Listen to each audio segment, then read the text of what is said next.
Hello नमस्कार दोस्तों, मैं हूं रवि शर्मा और स्वागत करता हूं आप लोगों का आपके ही YouTube channel Ravi study centre में। आज के इस वीडियो में आप लोगों को मिश्रित खेती क्या होती है और इसके लाभ और इसके वगैरह वगैरह सब कुछ आप लोगों को इस वीडियो में मिल जाएगा।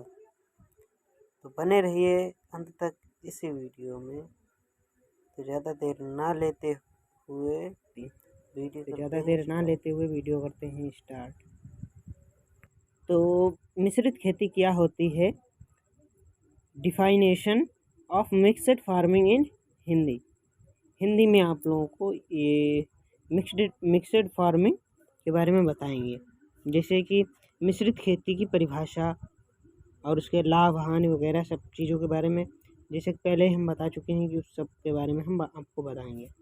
तो परिभाषा देख लेते हैं। मिश्रित खेती की परिभाषा। मिश्रित खेती एक प्रकार की बहुप्रकारीय खेती होती है। एक प्रकार की बहुप्रकारीय मतलब उसमें कई प्रकार से खेती की जा सकती है, जिसमें पशुपालन एवं फसल उत्पादन एक दूसरे पर निर्भर रहते हैं। जिसमें जैसे वेल हो गए, भैंस हो गई इत्यादि, और जैसे मुर्गी पालन होता है और बकरी पालन होता है वगैरह वगैरह, वो सब इसी में आ जाते हैं। तो चलिए दोस्तों, अब मिश्रित खेती क्या है, इसकी परिभाषा एवं इसके लाभ फिर और गुणों के बारे में अध्ययन करते हैं। जैसे मिश्रित खेती के अंतर्गत फसलों के उत्पादन के साथ साथ पशुपालन या डेयरी उद्योग भी किया जाता है। जैसे कि दूध की डेयरी हो गई और वगैरह वगैरह इसी में आ जाते हैं वो सब। भारतवर्ष में कृषि के साथ साथ पशु वर्ग भी जुड़ा होता है, और क्योंकि पशु खेती में शक्ति के मुख्य स्रोत के रूप में प्रयोग में लिए जाते हैं। दूध देने वाली गाय एवं भैंस प्रायः प्रति किसान के पास होती है। और आप लोग जानते ही होंगे कि किसानों के पास बैल होंगे या तो ट्रैक्टर होंगे। अब तो न्यू मॉडल है तो सब ट्रैक्टर ही यूज करते हैं, बैलों को उतना नहीं यूज किया जाता है खेती बाड़ी में। और ट्रैक्टर्स वगैरह हो गए और वैज्ञानिक की तकनीकें आ गई हैं, वो सब उनको यूज किया जाता है। जैसे खेत में जोतने के लिए हैरों वगैरह, कल्टीवेटर, वो सब आ चुके हैं। तो दोस्तों आप देखते हैं मिश्रित खेती की आवश्यकताएं कि क्या आवश्यकताएं होती हैं। मिश्रित खेती की प्रमुख निम्नलिखित आवश्यकताएं इस प्रकार हैं। जैसे कि अनावश्यक पशुओं को फार्म पर नहीं रखना चाहिए, कि जिनकी आवश्यकता नहीं है हमें खेतीबाड़ी में, उन जानवरों को हमें खेत पर नहीं रखना चाहिए, और वो तो और नुकसान ही करेंगे वहाँ पर। और आगे है, केवल उतने ही पशु रखने चाहिए जिनका चारा दाना फार्म से मिल जाए। मतलब चारा दाना वगैरह, जैसे फार्म पर घासें वगैरह होती हैं तो घास जानवरों को डालने के लिए अगर हो, मतलब जैसे कि अगर है तो अब तो आप डाल ही देंगे, और जिस समय सूखा पड़ जाती है उस समय कहाँ से आप चारा पट्टा वगैरह वो सब डाल पाएंगे वहाँ। और नेक्स्ट पर है, केवल आर्थिक और उपयोगी पशु ही रखने चाहिए। उपयोगी पशु मतलब जो उसमें उपयोग होते हैं अपने फार्मिंग में, उन्हीं पशुओं को रखना चाहिए। मिश्रित खेती की सफलता के लिए आवश्यक है कि उचित प्रकार के फसल चक्र अपनाए जाएं। मिश्रित खेती के लिए खेती की सफलता के लिए मतलब अगर आप अच्छे से धान गेहूँ वगैरह काटना चाहते हैं, मिश्रित खेती अगर आप कर रहे हैं कि कोई भी, तो उनको अच्छे से अच्छी आय उसमें निकालने के लिए, उसको वृद्धि के लिए आपको उसमें करना पड़ेगा। इसमें आपको फसल वैसी ही चूज करनी चाहिए कि जैसे कि उसमें समय से परिपक्व हो सके। और उसके बाद लिखा है, जिससे कृषक की आवश्यकताओं के साथ साथ पशुओं की आवश्यकता वाले चारे की फसलें भी उगाई जा सकें। आवश्यकता वाली फसलें, जैसे कि अगर कोई भी फसल हमने बोई है तो वह उस समय तक परिपक्व हो जाए, उस समय तक वो कट जाए कि उसके पश्चात हम दूसरी अन्य फसल को बो सकें। जैसे चारा वगैरह हो गया तो उस चीज़ को हम बो सकें। और नेक्स्ट है दूध व इससे बनी वस्तुएं जैसे घी, खोया आदि की बिक्री की समुचित व्यवस्था होनी चाहिए। मतलब जैसे दूध, घी वगैरह है तो इसके लिए दूध की डेयरी वगैरह होनी चाहिए, उनको बेचने के लिए वगैरह वगैरह, उसी का है सब। नेक्स्ट पे चलते हैं। नेक्स्ट निकल कर आया है दोस्तों मिश्रित खेती के लाभ तथा गुण। लाभ या गुण। मिश्रित खेती के प्रमुख लाभ निम्नलिखित हैं। कौन कौन से हैं? पशुपालन द्वारा खेती के लिए बैलों की प्राप्ति। पशुपालन द्वारा खेती के लिए बैलों की प्राप्ति मतलब खेती के लिए हमें बैलों की आवश्यकता पड़ती है। ये सब पुराने ज़माने के तौर तरीके हैं कि खेती के लिए बैलों की आवश्यकता पड़ती है। और नए ज़माने में जैसे ट्रैक्टर्स हो गया खेती के लिए, तो ट्रैक्टर्स ही अब ज़्यादा से ज़्यादा यूज होते हैं। और खाद की व्यवस्था होनी चाहिए और अतिरिक्त ऊर्जा की प्राप्ति होनी चाहिए, उर्वरक शक्ति में वृद्धि होती है और श्रमिकों का उचित उपयोग होना चाहिए। श्रमिकों का उचित उपयोग मतलब ऐसा नहीं है कि श्रमिक कहीं इधर हैं कहीं उधर हैं, उनको अपना काम करना चाहिए। और उप पदार्थों का सदुपयोग होना चाहिए। उप मतलब उपयोगी पदार्थों का सदुपयोग होना चाहिए। निरंतर आय वृद्धि होती जाएगी और उपयोगी वस्तुओं की प्राप्ति भी होती रहेगी। प्राकृतिक प्रकोप से हानि की संभावना कम हो जाएगी। और नेक्स्ट पर चलते हैं।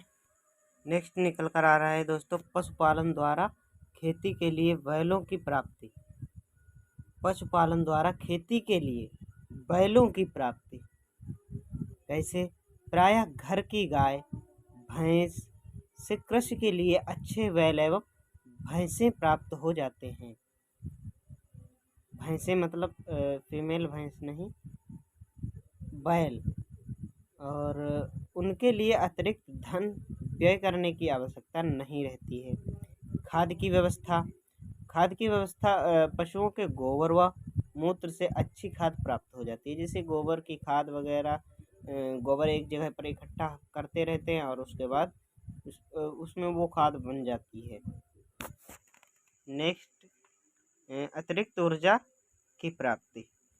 अतिरिक्त ऊर्जा की प्राप्ति में दोस्तों पशुओं के गोबर से आधुनिक ऊर्जा के साधन गोबर की गैस प्राप्त की जा सकती है। तो जैसे आप लोगों ने देखा होगा कि गोबर की गैस से कई सारे काम करते हैं और जो जाले वगैरह बने होते हैं वहाँ पर बने होते हैं गोबर गैस।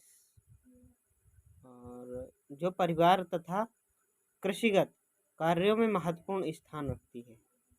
देखिए इसमें लिखा भी है जो पारिवारिक तथा कृषिगत कार्यों में महत्वपूर्ण स्थान रखती है। तो गैसों से तो बहुत सारे काम कर लेते हैं लोग, नए नए सिस्टम बना कर रखे हैं लोगों ने। और चौथे नंबर पर है उर्वरा शक्ति में वृद्धि, मतलब उर्वरकता शक्ति बढ़ेगी। गोबर की खाद देने तथा चारे व दाल की फसलें उगाने से भूमि की उर्वरकता शक्ति में वृद्धि होती है। उर्वरकता शक्ति में वृद्धि होती है। और पांचवा निकल कर आया है श्रमिकों का उचित उपयोग। श्रमिकों का उचित उपयोग कैसे होता है? फार्म पर काम करने वाले श्रमिकों को पूरे वर्ष रोजगार मिलता रहता है। पूरे वर्ष वह जो जिनके पास काम नहीं होता वो पूरे वर्ष काम करते रहते हैं। मतलब कहीं घास निकालना है तो कहीं गुड़ाई करना है वगैरह वगैरह, वो सब श्रमिकों के द्वारा किया जाता है। श्रमिक अगर नहीं करते हैं तो खुद से आपको करना पड़ेगा। नेक्स्ट पर दोस्तों आ जाते हैं। जैसे कि हमने पहले बताया था आपको उपपदार्थ, उपयोगी पदार्थ, मतलब उपयोगी पदार्थ का सदुपयोग उसका हम सही उपयोग करें। जैसे कि नीचे देख सकते हैं आप लोग, मिश्रित खेती में फसल में उप पदार्थों का उचित उपयोग हो जाता है। जैसे गेहूं का भूसा, जैसे कि गेहूं का भूसा निकाल लिया जाता है और वही भूसा पशुओं के चारे में मिलाकर खिलाया जाता है। गाँव में आप लोगों ने देखा होगा कि भूसा मिला रहे हैं, तो वो भूसा गेहूं के खेत से बनवा लिया जाता है, निकलवा लिया जाता है। उसी का फिर चारा जानवरों को खिलाया जाता है। चारे के रूप में काम आ जाता है, चारे के रूप में वो काम आ जाता है। और नेक्स्ट है दोस्तों निरंतर आय।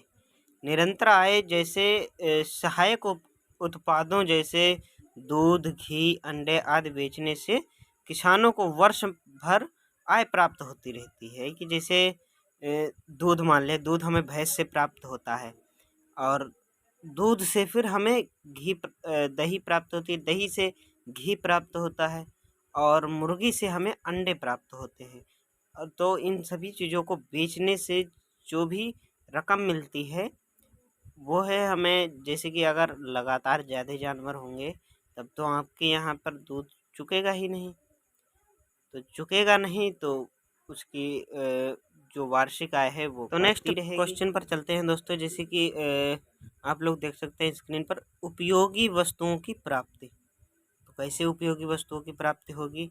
किसानों को अपने परिवार के उपयोग एवं बेचने के लिए दूध, दही, अंडे, ईंधन आदि प्राप्त हो जाता है।